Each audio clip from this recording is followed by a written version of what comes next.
Bienvenue sur la chaîne Sans Frontières. Aujourd'hui, nous allons parler de Joe Biden, le président des États-Unis.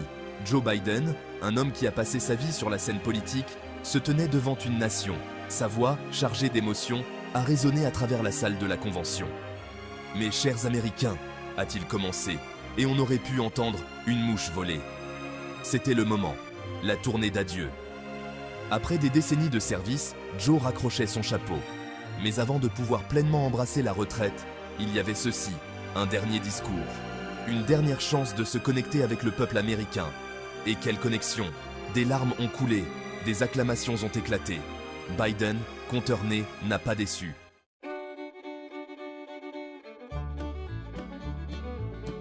Au-delà des manœuvres politiques, Joe Biden a toujours été un être humain fondamentalement bienveillant. Et cette bienveillance transparaissait dans chaque mot de son discours d'adieu. Il a parlé d'unité, d'espoir, de l'esprit tenace du peuple américain. Il a rappelé à tous que malgré nos différences, nous sommes tous dans le même bateau. La voix de Biden s'est brisée lorsqu'il a parlé de sa famille, le socle de sa vie.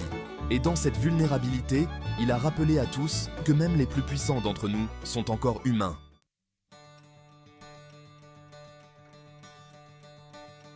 Chaque belle histoire a un début, et celle de Joe Biden ne fait pas exception. Imaginez Scranton, Pennsylvanie. Un jeune Joe, ambitieux, se fixe pour objectif une carrière en politique. Il commence localement, sénateur du Delaware. Il se fait rapidement un nom, un esprit vif, un humour encore plus aiguisé et un don pour créer des liens avec les gens. Il pouvait parler politique avec les meilleurs, mais il comprenait aussi l'importance d'un bon petit déjeuner au restaurant et d'une poignée de main ferme. Sa vision politique était enracinée dans la conviction que le gouvernement pouvait être une force positive.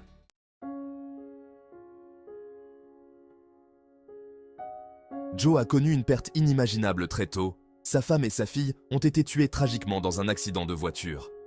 C'est un coup dur qui aurait brisé un homme moins fort, mais Joe a trouvé le moyen de continuer. Il a canalisé son chagrin dans son travail, devenant un ardent défenseur des familles. Des années plus tard, son fils Beau a succombé à un cancer du cerveau. Pourtant, même face à une douleur aussi profonde, Joe a continué à servir. Tout au long de ces épreuves, Joe n'a jamais perdu de vue qui il était, ni ce en quoi il croyait.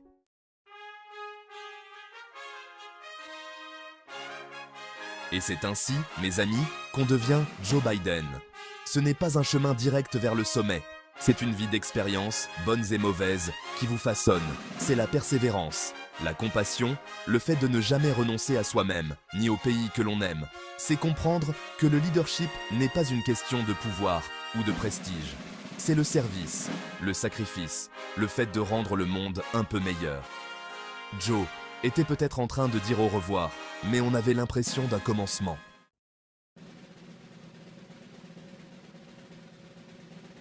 Le passage de Joe au Sénat a duré des décennies. Il était comme le vieux canapé confortable du Sénat, toujours là, fiable. Mais ne vous laissez pas tromper par son charme décontracté. Cet homme était une force législative avec laquelle il fallait compter. Il maîtrisait l'art du compromis, forgeant des alliances des deux côtés de l'allée. Il était l'équivalent politique d'un couteau suisse. En tant que président de la commission judiciaire du Sénat, il a présidé certaines des auditions les plus controversées de l'histoire du Sénat. Il était comme l'arbitre d'un match de balle aux prisonniers particulièrement mouvementés.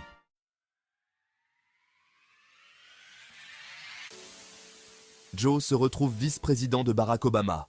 Quel duo de choc! Ils étaient l'équivalent politique du pain et du beurre. Joe était là dans les coulisses, murmurant des paroles sages et faisant des blagues. Il était bien plus qu'un faire-valoir. Il était un conseiller de confiance, un confident et un ami. Il a apporté ses années d'expérience et sa profonde compréhension du processus législatif à la Maison-Blanche. Joe n'a jamais été du genre à se donner des airs ou à prétendre être ce qu'il n'était pas.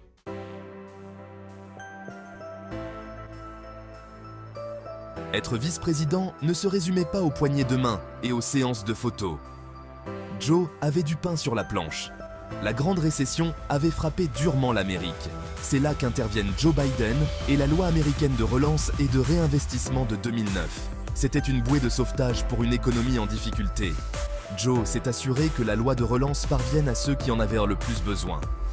Il a défendu avec ardeur un large éventail de causes, du contrôle des armes aux droits des LGBTQ+.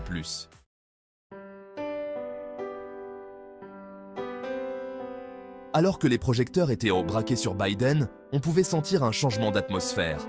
Ce n'était pas simplement un politicien en train de prononcer un discours, c'était un homme qui se confiait à une nation.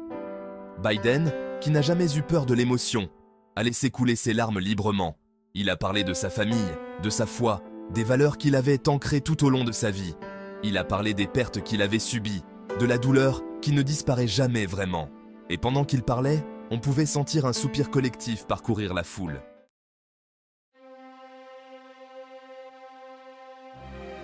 Lorsque Biden a parlé de Beau, son fils décédé, la véritable profondeur de son émotion est devenue palpable. Sa voix tremblait du chagrin d'un père. Il a parlé du courage de Beau, de son dévouement envers sa famille et son pays. Il a partagé des anecdotes qui brossaient un tableau vivant de Beau. Il n'y avait pas un œil sec dans l'Assemblée lorsque Biden a parlé des derniers jours de son fils. Pourtant, au milieu du chagrin, Biden a trouvé une lueur d'espoir. Il a parlé d'honorer la mémoire de Beau par l'action.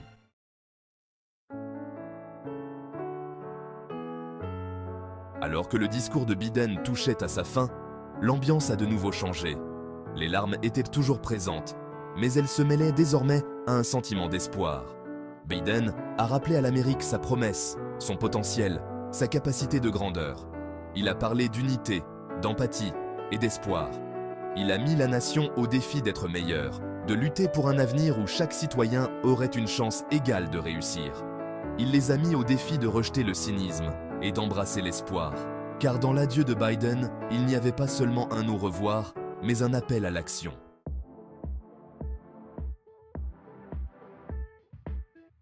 Bon, on sait tous que Joe est quelqu'un de sérieux. Il a ce truc du poids du monde sur les épaules. Mais même le plus sérieux des politiciens a besoin de rire de temps en temps. Et Joe? Disons qu'il a le chic pour trouver de l'humour là où on ne l'attend pas. Comme s'il avait une piste de rire interne qui ne s'arrête jamais. Comme cette fois où il a traité un électeur de menteur à la télévision en direct. Bon, peut-être pas son meilleur moment, mais le type avait raison. Et il faut admirer son honnêteté, non? En plus, ça a donné de quoi parler aux humoristes de fin de soirée pendant une semaine entière. Considérez ça comme la contribution de Joe aux arts comiques. Et qui pourrait oublier toutes ces gaffes, ces lapsus, ces moments où son filtre cerveau-bouche prenait des vacances inopinées. Bien sûr, ça a donné lieu à des séquences gênantes, mais ça nous a aussi rappelé que même l'homme le plus puissant du monde est humain. Et puis, au moins, ce n'était pas ennuyant. Comparés à certains robots politiques, les gaffes de Joe étaient comme des feux d'artifice comiques. Mais le meilleur dans l'humour de Joe, c'est qu'il n'est jamais méchant. Bien sûr, il aime taquiner, se moquer, raconter une ou deux anecdotes autodépréciatives. Mais au bout du compte, c'est toujours bon enfant. Il est comme cet oncle qui raconte des histoires embarrassantes au repas de Thanksgiving. Vous savez qu'il essaie juste de vous faire réagir et vous ne pouvez pas vous empêcher de rire avec lui.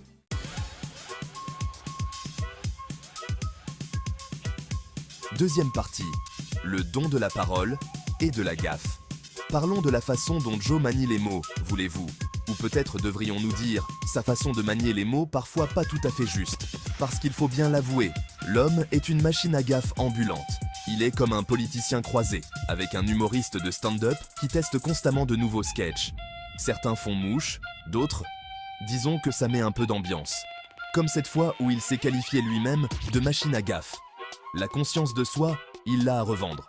Ou cette fois où il a dit à un groupe d'athlètes handicapés qu'ils étaient une inspiration pour tous les Américains, en particulier ceux d'entre vous qui sont encore en fauteuil roulant. Oups, le syndrome du pied dans la bouche a encore frappé.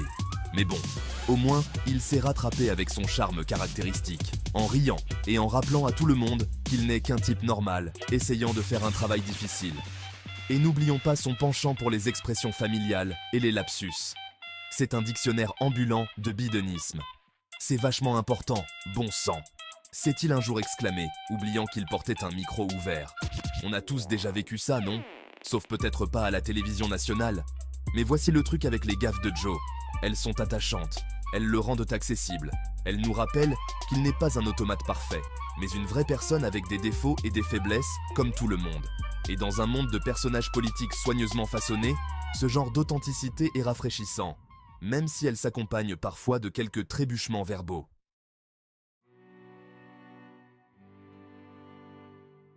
Mais même au milieu des rires, il y avait un courant poignant dans les adieux de Biden.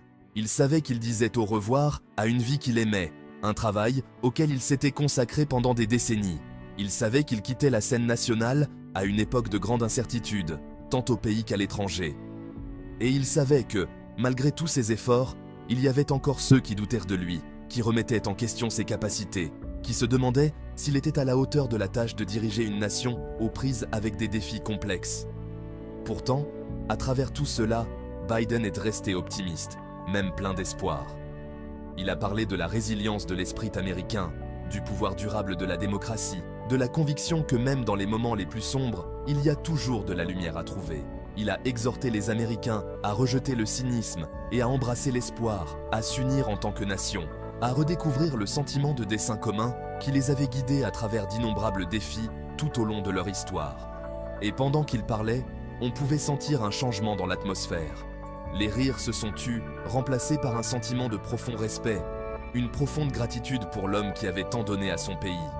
Car à ce moment-là, ce n'était pas seulement un politicien qui faisait ses adieux, c'était un serviteur public, un père, un grand-père, un homme qui avait connu le triomphe et la tragédie, nous rappelant le pouvoir durable de l'espoir, l'importance de l'unité et la conviction que même face à l'adversité, l'esprit américain finirait toujours par triompher.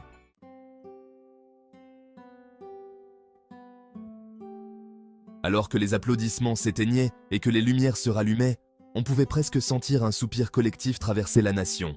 C'était un soupir de gratitude, teinté d'une note de mélancolie, pour un chapitre qui se terminait, pour un voyage qui touchait à sa fin.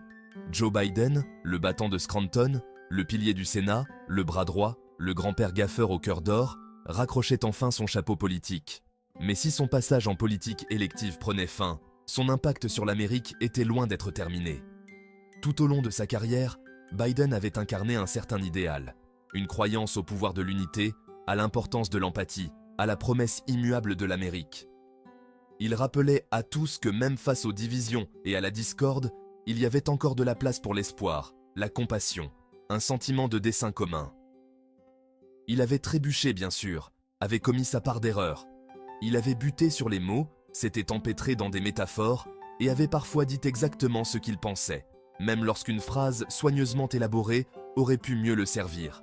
Mais à travers tout cela, son authenticité transparaissait, rappelant à tous que même l'homme le plus puissant du monde mettait son pantalon une jambe à la fois. Enfin, on suppose.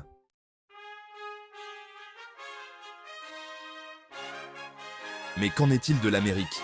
Qu'en est-il de la nation qu'il laissait derrière lui? Une nation aux prises avec l'incertitude, divisée par l'idéologie et aspirant à un sentiment de dessein commun. Le message d'unité et d'espoir de Biden pourrait-il résonner au-delà des murs de la salle de convention? Son héritage pourrait-il inspirer une nouvelle génération de dirigeants à embrasser la compassion, à rechercher un terrain d'entente, à construire un meilleur avenir pour tous les Américains? Seul l'avenir le dirait, bien sûr. Mais comme Biden lui-même pourrait le dire, ce n'est pas de l'hyperbole, les amis. C'est vachement important, parce qu'en fin de compte, les adieux de Biden n'étaient pas seulement une question de dire au revoir. Il s'agissait de passer le flambeau, de rappeler à tous que l'histoire américaine ne se résume pas à un seul individu, mais à l'esprit collectif de son peuple. Il s'agissait de l'audace de l'espoir, du pouvoir durable de la démocratie et de la conviction que même face à l'adversité, l'Amérique a toujours un nouveau chapitre à écrire, un nouveau départ à prendre. Et alors que le soleil se levait sur un nouveau jour, on ne pouvait s'empêcher de ressentir une lueur d'optimisme, le sentiment que peut-être, juste peut-être, le message d'unité et d'espoir de Biden continuerait à résonner, rappelant à l'Amérique que même face aux divisions et à l'incertitude, il y avait encore plus de choses qui les unissaient que de choses qui les divisaient. Parce qu'en fin de compte, la plus grande force de l'Amérique ne résidait pas dans ses politiciens ou ses institutions, mais dans l'esprit immuable de son peuple. Un esprit qui, comme Joe Biden lui-même, n'a jamais renoncé à la promesse d'un avenir meilleur. Alors n'oubliez pas d'abonner et partager pour faciliter un autre. Merci à tous, soyez bénis tous.